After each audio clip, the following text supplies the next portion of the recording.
A chaotic start to presidential elections in the Democratic Republic of Congo. After waiting almost 3 hours, hundreds of angry voters tried to force their way into a polling center in the capital city, Kinshasa. Many had arrived very early to avoid the long queues. Some said they were supposed to be inside monitoring the whole thing. We've stood here for so long. We are local observers and should be inside the polling station monitoring the process. But they've asked us to wait here.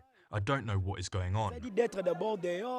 Nearly 44 million people were registered to vote. But the delay has raised fears among some of the opposition candidates that many people will not be able to cast their ballot after polls close. We want all 71,000 something polling station. Each of them has to open and receive voters so they can vote.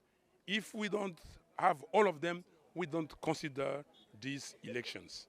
The DRC's election is being held amidst rising inflation, widespread poverty, and an armed conflict in the east of the country. Hundreds of these voters have been waiting to cast their ballots in these long queues for hours. They say they want a president who will end the armed conflicts in the east and create jobs to improve their lives. The DRC is a large country with a poor road network. The Electoral Commission has faced many challenges in organizing this poll. The biggest was getting electoral materials to the thousands of polling stations in remote areas. But even in the capital, Kinshasa, the home of the government, voting machines and ballot papers turned up late.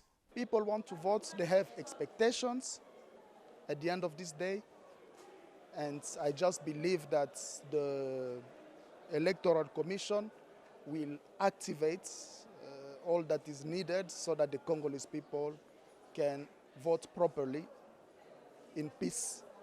19 candidates are running in the presidential race, but the front-runners are President Felix Tshisekedi, Moise Katumbi, Martin Fayulu, and Denis Mukwege. With no runoff planned, it's a sprint for the first line in the first and only round. Whoever gets the most votes will be declared the winner. The new president is expected to be inaugurated next month, once the country's constitutional court has dealt with any electoral challenges. Regardless of who wins, however, the next few weeks promise to be tense in the DRC. The country has only ever had one peaceful transfer of power since it gained independence from Belgium in 1960. Chris Ochamringa, CGTN, Kinshasa, Democratic Republic of Congo.